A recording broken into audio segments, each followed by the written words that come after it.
Hey guys, welcome to another video episode of the Litecoin Underground.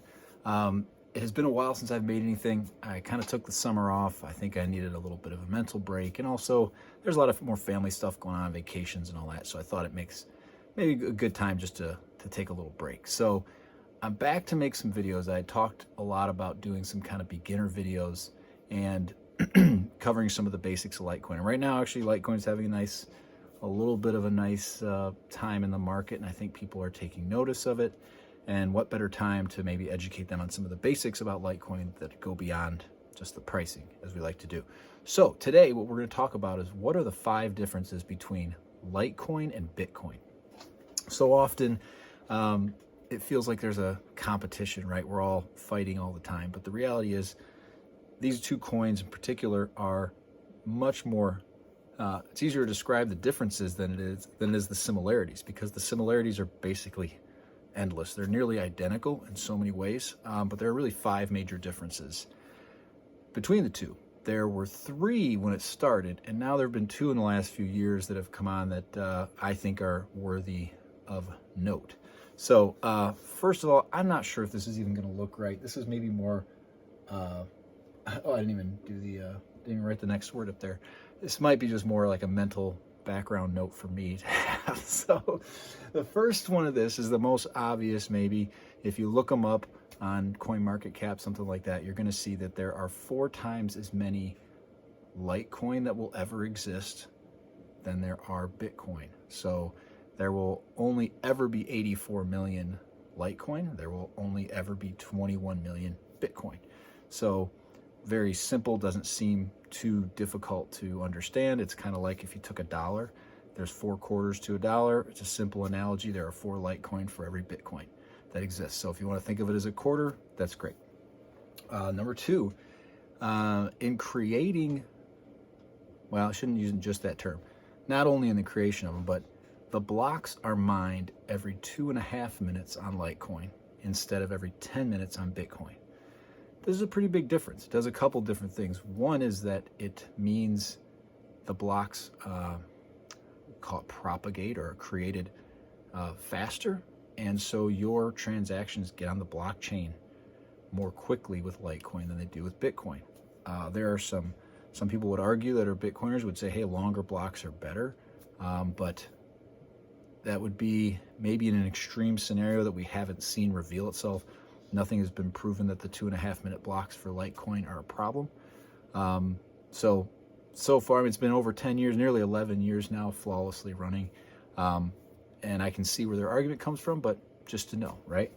The third one, a big one, is there's a different mining algorithm.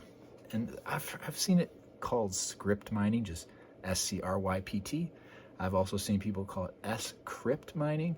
So S-crypt sounds like maybe I know what I'm talking about a little more, so I'm just going to leave it at that. No, this doesn't seem like, again, a big deal. And foundationally, it doesn't really change your experience as a Litecoiner or a user of the coins. But what it does change is that the two blockchains aren't competing with each other. So, for instance, right now, Bitcoin mines on the same algorithm, SHA-256, as Bitcoin Cash. Now, Bitcoin dominates that mining algorithm. There's like 99% of the hash power goes to Bitcoin. I mean, the miners are securing the Bitcoin network, and maybe 1% are going to Bitcoin Cash. I think this is important because, again, it means that the two aren't competing. Where if Bitcoin Cash were to, I don't know, have a really big run up in price, then maybe miners would start shifting from Bitcoin to Bitcoin Cash. And I don't see it happening, but that could potentially cause problems down the line. Where Litecoin has 99% plus of the hash power on the script mining. And the closest competitor to Litecoin, actually brings me to number 4, is Dogecoin. So Dogecoin actually was kind of an afterthought for years. Nobody really... it was kind of a joke coin when it was created, and people didn't think much of it. But of course, since the whole Elon Musk surge and the price went up and it's become very much a meme coin, but also has real value, its value went way up. what's up? I'm interrupting the video real quick to let you guys know this is brought to you by Cake Wallet, which is the official wallet of the Litecoin Underground. If you haven't used Cake Wallet yet, I would really recommend it. You can self-custody Litecoin, Bitcoin, and Monero inside the wallet. You can even swap between other cryptocurrencies, which is really cool just in the privacy of your own wallet. And they've got a new feature that I think is really awesome for spending your cryptocurrency, actually putting it to use. I'm always a spend and replace guy, right? So you can buy gift cards right inside the wallet. And what that means is if I go to a restaurant and my bill's $20.37, I can buy a gift card for $20.37. I don't have to, no more, no less. And you can even have a tip feature, so it'll calculate that in and take care of it for you. So check it out. Go download Cake Wallet at cakewallet.com or go to the App Store. All right, thanks guys. And so what happened, so I'm going to move into number 4 here. It's merge mined with Dogecoin. So what that meant is back in 2000, I think it was 14, Dogecoin was having some issues with mining because they mined against Litecoin. There weren't many miners choosing to mine Dogecoin. They were choosing to mine Litecoin. And what it made Dogecoin was kind of susceptible to some security issues. And so Charlie Lee, the creator of Litecoin, his idea was, hey, why don't we do this thing called merge mining, or auxiliary proof of work, I think is the technical term for it. And so what that means is when you mine Litecoin, you're also helping secure the Dogecoin network, and you're rewarded in both coins. So when I'm a Litecoin miner, I mine Litecoin, I get my Litecoin every 2.5 minutes, and then every minute on a Dogecoin block, I get a Dogecoin, or some Dogecoin, whatever portion of the hashing. That's a whole other conversation we could have. So that's really kind of a neat thing. It kind of took the biggest competitor to Litecoin, even though it wasn't at the time, and it made it an ally. And now there's not really, between the two coins, just Litecoin and Dogecoin are far and away the majority of the hash rate on script. And there's no other coin really out there that is even remotely, I guess, could approach their hash rate collectively. So I did get a clarification because we talked about this in the spaces, and I always thought that you couldn't mine just Dogecoin or you couldn't mine just Litecoin. You can choose to do that. People could choose, like they just hate Litecoin or they hate Dogecoin. They don't want to mine the other one. But it would be really financially foolish because you're not. It doesn't cost you any extra to mine both of them. So that's a big advantage. The other part of this is that I think is going to become more and more prevalent and important as time goes on, is that Dogecoin does not have a capped supply. So like I said with, the 81 million Litecoin, or 81 million. How long have I been talking about Litecoin? I forgot it's 84. All right, so once we reach 84 million Litecoin, when you go to mine Litecoin, there's no blocks to be rewarded anymore. There's no coin reward. Where Dogecoin does not have a cap. So Dogecoin produces 10,000 Dogecoin every minute in perpetuity. That's not going to change. So now people mining on Litecoin will get the fees that are collected on Litecoin. We're talking long into the future here.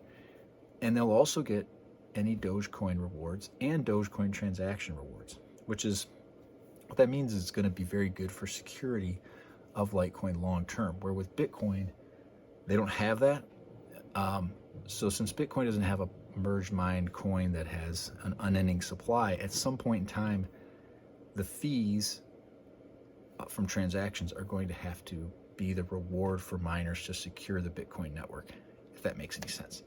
So it's a little bit in depth, but essentially what it does is it kind of creates, assuming that Dogecoin and Litecoin are both relevant coins as time goes on, it helps stabilize the network, that there are two prominent coins mined together rather than just one by itself.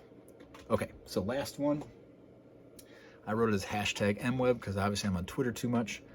But what this stands for is Mimble Wimble Extension Blocks, okay? MWeb. And this is a new protocol that got added onto Litecoin in May of 2022.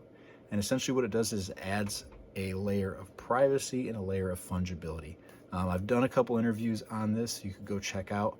I will probably do some more in the future as we learn more about it, but this is a big difference between Bitcoin and Litecoin today, and I would say the most significant one is that on Litecoin today, you can use this MWeb layer, we'll call it, or this MWeb protocol, and essentially you can shield your transaction values, you can shield your sending address, and it allows for a layer of privacy that doesn't exist on Bitcoin. So if you were to get paid in Bitcoin, your coworker could realistically see how much you get paid, or they could see how much you spent on something, because the entire blockchain is transparent. And Litecoin was like that up until May, but now there is a layer of, we'll call it just obfuscation, that allows you to prevent just any peeking entity to see all of your information.